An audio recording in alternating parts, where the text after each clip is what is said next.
I've always been drawn to the serenity of nature, finding solace in the quiet, unspoiled beauty of the wilderness.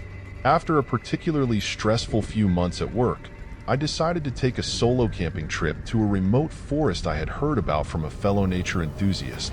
It was said to be untouched by the usual crowds, a perfect place to disconnect and recharge. The journey to the campsite was long and arduous, taking me deep into the heart of the forest. As I set up my tent and arranged my camp, I was immediately struck by the profound silence that enveloped the area. There was no hum of distant highways, no chatter of fellow campers, just the soft rustle of leaves and the occasional call of a distant bird. The first 2 nights were blissfully peaceful. Each day, I would explore the dense forest, marveling at the towering trees and the rich, earthy scent of the undergrowth. The sunlight filtered through the canopy, casting dappled shadows on the forest floor. At night, I would sit by my small campfire, the crackling flames providing a comforting glow as I listened to the subtle symphony of nocturnal creatures stirring in the darkness. The solitude was exactly what I needed. I felt a deep sense of calm, far removed from the pressures of daily life. The forest, with its ancient trees and untouched beauty, felt like a sanctuary. Each night, I would fall asleep to the gentle sounds of nature, feeling completely at peace in my isolated haven. Little did I know, the tranquility I cherished was about to be shattered. The remote forest, so serene and welcoming during the day, would reveal a much darker and more sinister side as the night drew on. On the third night, I was abruptly woken by a sound that pierced the serene stillness of the forest, a strange, distant howl.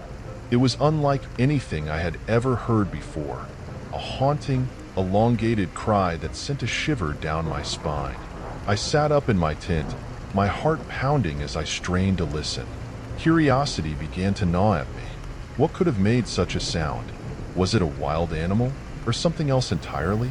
I felt a mix of fear and fascination, a compelling urge to uncover the source of the noise. Grabbing my flashlight, I unzipped my tent and stepped out into the cool night air.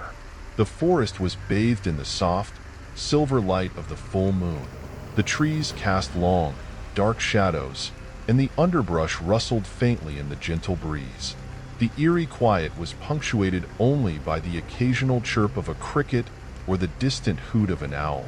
Every sound seemed amplified in the stillness, heightening my senses and my unease. I took a few cautious steps away from my tent, sweeping the beam of my flashlight over the surroundings. The howl had seemed to come from deeper within the forest, and I felt a strong urge to investigate. As I ventured further, the beam of my flashlight flickered over the trunks of the trees, casting moving shadows that played tricks on my eyes. The silence was unnerving, a stark contrast to the usual nocturnal symphony. Each step I took seemed to echo in the vast emptiness, and I couldn't shake the feeling of being watched. The further I walked, the more the tension grew, a palpable sense of foreboding settling over me. The forest, which had felt like a safe haven just hours before, now seemed filled with unseen dangers lurking in the shadows. As I ventured deeper into the moonlit forest, I kept my flashlight trained ahead, the beam cutting through the darkness. The eerie quiet seemed to press in on me from all sides, heightening my sense of unease. Suddenly, my flashlight flickered over something that made my blood run cold. Standing just beyond the reach of the light was a creature unlike anything I had ever seen. It was tall, easily over 7 feet, with unnaturally long arms and legs that gave it a gangly, distorted appearance. Its skin was a pale, sickly gray, and it seemed to shimmer slightly in the moonlight. But what truly froze me in place were its eyes, large, glowing orbs that reflected the moonlight with an otherworldly gleam. For a moment, I was paralyzed with fear, my mind struggling to comprehend what I was seeing. The creature stood motionless, its glowing eyes locked onto mine. A chilling realization washed over me. I was being watched. The creature had been observing me, silent and still, blending into the shadows of the forest. My heart pounded in my chest as I took a tentative step back, my instincts screaming at me to flee. The creature remained unmoving, but its eyes followed my every move, unblinking and unnerving. The air around me seemed to grow colder, and the oppressive silence was broken only by the sound of my own ragged breathing. I took another step back, then another, each movement slow and deliberate. The creature continued to watch, its presence a looming threat in the darkness.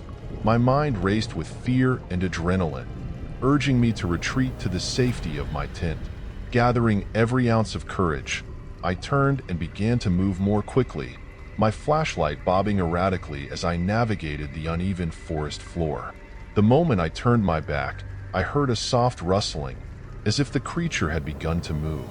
Panic surged through me, and I quickened my pace, nearly tripping over roots and rocks in my desperate bid to get back to my tent. The sense of being hunted was overwhelming, and my fear spurred me into a frantic retreat. As I fled back towards my tent, I could hear the creature behind me, moving in a strange, silent manner that made my skin crawl. It was almost as if it was gliding over the forest floor, its long limbs barely making a sound as they navigated the underbrush. The eerie quiet that had once surrounded me was now filled with the terrifying reality of being pursued. My heart pounded in my ears, and my breath came in short, ragged gasps as I finally reached my tent. With trembling hands, I unzipped the flap and dove inside, quickly pulling the zipper closed behind me. The thin fabric felt like a flimsy barrier against the horror outside, but it was all I had.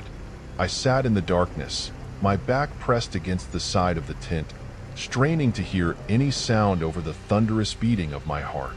The silence was oppressive, broken only by the occasional rustle of leaves. I dared not move, hoping that if I remained still and quiet, the creature would lose interest and leave. Minutes stretched into agonizing hours as I sat there, paralyzed with fear. Every rustle, every creak of a branch, made me jump. Then, I heard it, the soft, deliberate sound of footsteps circling my tent. The creature was still there, silently stalking me, its presence a constant, unrelenting threat. The footsteps were unnervingly light, almost as if the creature was hovering just above the ground. I could see its shadow occasionally flicker through the thin fabric of the tent, a dark silhouette that sent chills down my spine. It seemed to be probing, testing, waiting for a moment of weakness. I tried to remain as silent as possible, suppressing the urge to cry out in fear. The creature circled the tent methodically, leaving a trail of deep, ominous footprints in the soft earth. The hours dragged on, the tension inside the tent growing with each passing moment. My muscles ached from the strain of staying still, but I knew that any movement could attract the creature's attention. As the first rays of sunlight began to pierce through the dense canopy, the oppressive sounds outside my tent gradually ceased. The creature's silent stalking came to an end, and an eerie stillness settled over the forest. I remained motionless for a few more minutes, hardly daring to believe that the nightmarish ordeal was finally over. When I was certain the creature had retreated, I cautiously unzipped my tent and stepped outside. The morning light revealed a scene that was both tranquil and unsettling. The forest, bathed in the soft glow of dawn, looked almost serene, but the deep, ominous footprints circling my tent were a stark reminder of the terror I had faced. With my heart still racing, I hurriedly packed up my campsite. My hands shook as I dismantled my tent and stuffed my gear into my backpack, my eyes constantly darting to the trees around me, half expecting the creature to reappear at any moment. The once peaceful forest now felt like a place of hidden threats, and I was desperate to leave it behind. As I made my way back to the trailhead, the events of the night replayed in my mind with relentless clarity. The strange howl that had woken me, the chilling sight of the creature with its glowing eyes, the hours of silent terror as it circled my tent. It all felt like a vivid, inescapable nightmare. The serenity I had initially sought in the forest had been shattered, replaced by a deep-seated fear that I couldn't shake. When I finally reached my car, I threw my gear into the trunk and climbed inside, locking the doors behind me. I sat there for a moment, gripping the steering wheel tightly, trying to steady my breathing. The drive home was a blur, my thoughts consumed by the creature and the nightmarish experience. Even now, safe in the familiarity of my home, the memory of that night haunts me. The glowing eyes of the creature, the feeling of being watched, the relentless circling. It's all etched into my mind. I still enjoy the outdoors, but the thought of camping alone in a remote forest fills me with a deep, lingering dread. The peace and solitude I once found in nature have been tainted by the terror I faced that night, and I know that the memory of the creature will stay with me forever.